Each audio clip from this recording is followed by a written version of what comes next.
Assalamualaikum, Shalom, Om Swastiastu, Namo Buddhaya. Kami dari kelompok satu ingin mempresentasikan perumusan teori akuntansi pendekatan tradisional. Sebelum saya melanjutkan dengan pembahasan materi, izinkan saya untuk memperkenalkan anggota kelompok kami. Yang pertama, saya sendiri, Krisanto Jason Sahadu, dengan NIM akhir 363. Yang kedua ada Rehan, ada dengan NIM 258. Yang ketiga ada Febian, dengan NIM 448. Yang keempat ada Aji Yudhistira dengan NIM akhir 130. Yang kelima ada Bima Pratama dengan NIM akhiran 30031. Yang keenam ada Fasya dengan NIM akhir 337. Next slide. Jadi pada slide pertama ini kami ingin membahas definisi dan fungsi akuntansi. Definisi akuntansi sendiri yaitu suatu proses identifikasi, pengukuran, dan komunikasi informasi ekonomi. Proses ini melibatkan pengumpulan, analisis, dan interpretasi data keuangan untuk menghasilkan suatu laporan yang berguna bagi para pemangku kepentingan. Yang kedua ada fungsi utama. Yang pertama ada memberikan informasi kuantitatif untuk pengambilan keputusan yang efektif dan efisien. Yang kedua ada menyediakan sistem pengukuran dan pengendalian yang memungkinkan manajemen untuk memantau kinerja dan mengelola risiko. Dan yang ketiga memfasilitasi alokasi sumber daya ekonomi dengan menyediakan suatu informasi yang relevan dan andal. Slide berikutnya akan dilanjutkan oleh rekan saya. Baik, di sini ada penyusunan dan verifikasi teori. Yang pertama yaitu pengamatan fenomena. Dimulai dengan mengamati praktik dan kejadian akuntansi di dunia nyata. Pengamatan ini membantu mengidentifikasi masalah dan pertanyaan penelitian yang relevan.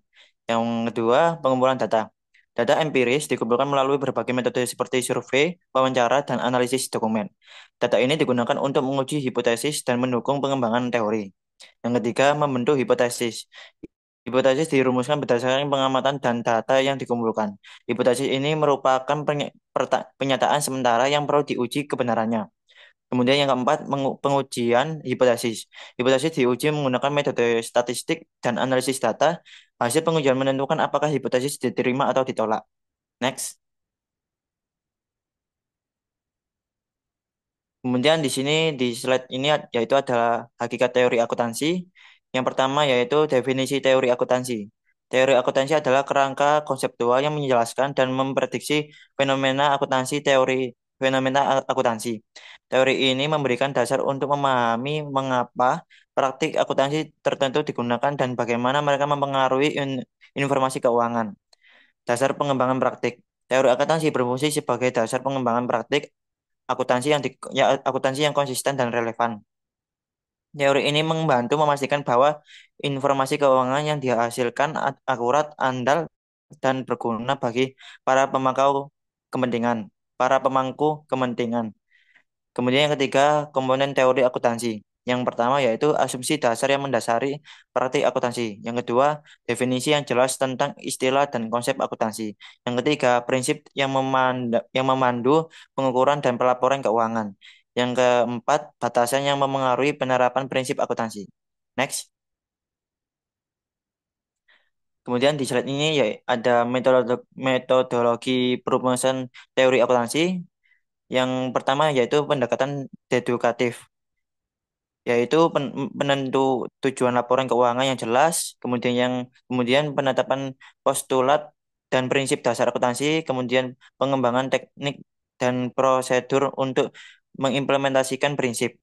Kemudian yang pendekatan induktif ada empat. Yang pertama, observasi praktik akuntansi yang ada. Yang kedua, identifikasi pola dan regularitas dalam praktik. Kemudian yang ketiga, formulasi generalisasi berdasarkan observasi. Kemudian yang keempat, pembentukan teori berdasarkan generalisasi. Selanjutnya akan dilanjutkan oleh rekan saya. Selanjutnya berbagai pendekatan perumusan teori.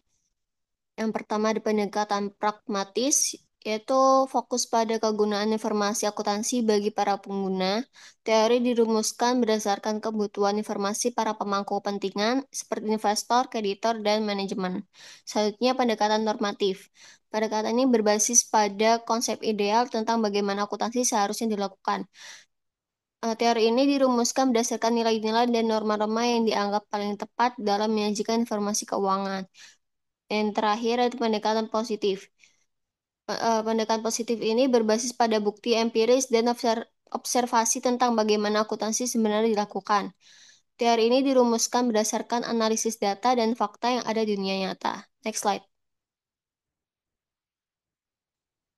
Selanjutnya pendekatan selektif dalam perumusan, yaitu ada tiga ya. Yang pertama karakteristik. Pendekatan ini memilih metode berdasarkan situasi dan mengkombinasikan berbagai pendekatan. Yang kedua fleksibilitas. Pendekatan ini menawarkan fleksibilitas dalam aplikasi, memungkinkan penyesuaian dengan perubahan lingkungan. Selanjutnya, kriteria seleksi. Pendekatan ini mempertimbangkan relevansi kelayakan, efisiensi biaya, dan kesesuaian lingkungan. Next slide. Selanjutnya, kriteria seleksi dalam pendekatan selektif. Yang pertama ada relevansi, memastikan bahwa metode yang dipilih relevan dengan tujuan perumusan teori dan kebutuhan informasi para pengguna. Yang kedua, kelayakan, mempertimbangkan kelayakan implementasi metode yang dipilih dalam praktik akuntansi. Yang ketiga, efektivitas biaya, memastikan bahwa biaya yang dikeluarkan untuk implementasi metode sebanding dengan manfaat yang diperoleh. Yang keempat, kesesuaian, menyesuaikan metode dengan karakteristik dan kondisi lingkungan akuntansi yang spesifik. Selanjutnya akan dijelaskan oleh rekan saya. Baik, di sini saya akan menjelaskan contoh penerapan pendekatan selektif. Yang pertama, pengakuan pendapatan. Dalam menentukan kapan pendapatan harus diakui, pendekatan selektif dapat menggabungkan pendekatan pragmatis atau mempertimbangkan kebutuhan informasi investor dengan pendekatan positif atau menganalisis praktik pengakuan pendapatan di industri. Kedua, ada pengukuran aset. Dalam mengukur nilai aset, pendekatan selektif dapat mempertimbangkan pendekatan normatif atau menggunakan nilai wajar, dan pendekatan positif atau menganalisis data pasar dan transaksi aktual. Next slide. Keunggulan pendekatan selektif. Yang pertama ada fleksibilitas. Pendekatan ini memungkinkan perumusan teori yang lebih adaptif terhadap perubahan lingkungan bisnis dan kebutuhan informasi para pengguna. Yang kedua ada relevansi. Dengan mempertimbangkan berbagai perspektif, pendekatan ini menghasilkan teori yang lebih relevan dan aplikatif dalam praktik akuntansi. Yang ketiga, komprehensif. Kombinasi berbagai metode dan pendekatan menghasilkan teori yang lebih komprehensif dan mendalam. Next slide. Keterbatasan pendekatan selektif ada tiga. Yang pertama, kompleksitas. Pendekatan ini membutuhkan pemahaman mendalam tentang berbagai metode pendekatan perumusan teori. Yang kedua ada subjektivitas.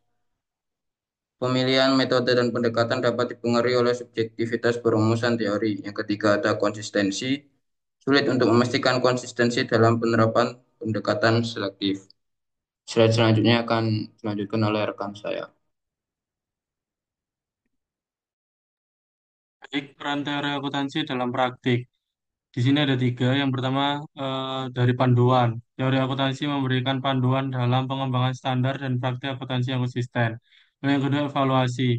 Teori akuntansi digunakan untuk mengevaluasi dan membenarkan praktik akuntansi yang ada. Dan yang terakhir prediksi.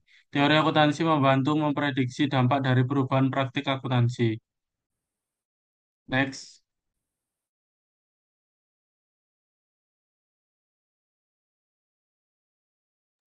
Baik, selanjutnya yakni tantangan dalam perumusan teori akuntansi secara perubahan lingkungan.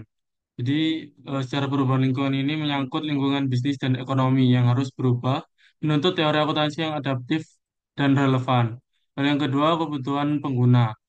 Kebutuhan informasi para pengguna yang semakin kompleks menuntut teori akuntansi yang lebih komprehensif dan mendalam. Untuk selanjutnya akan dilanjutkan oleh rekan saya. Baiklah, memasuki slide kesimpulan. Jadi, Akuntansi sendiri adalah proses identifikasi, pengukuran, pelaporan, dan komunikasi informasi keuangan suatu entitas bisnis. Akuntansi memiliki fungsi yang mana diantaranya seperti memberikan informasi keuangan, lalu menyediakan sistem pengukuran dan pengendalian, dan memfasilitasi alokasi sumber daya ekonomi. Dalam praktik akuntansi memiliki metodologi dalam sebagai landasan untuk dapat melakukan praktiknya. Di antaranya memiliki beberapa jenis pendekatan, seperti pendekatan deduktif, pendekatan induktif, pendekatan pragmatif, normatif, dan juga positif.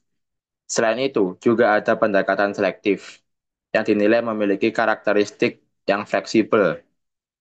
Namun, meski begitu, pendekatan selektif juga memiliki keterbatasan, yaitu keterbatasan akan kompleksitasnya yang membutuhkan pemahaman mendalam tentang berbagai metode dan pendekatan akan perumusan teori.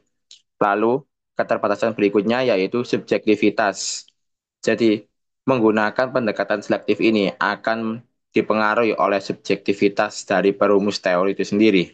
Lalu, aplikasi dari pendekatan selektif ini cenderung tidak konsisten yang diakibatkan dari subjektivitas dari perumus teori itu sendiri.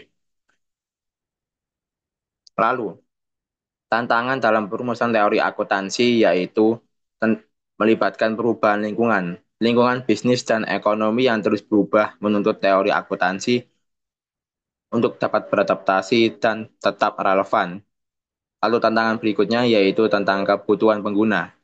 Kebutuhan informasi para pengguna akan menjadi semakin kompleks, yang menuntut teori akuntansi untuk dapat berkembang lebih komprehensif dan mendalam. Oleh karena itu, pendekatan selektif menawarkan nilai dalam praktik dengan menggabungkan berbagai metode dan mempertimbangkan kriteria seleksi yang relevan. Sekian dari presentasi kelompok kami. Apabila ada salah kata dan ucapan mohon dimaafkan. Wassalamualaikum warahmatullahi wabarakatuh.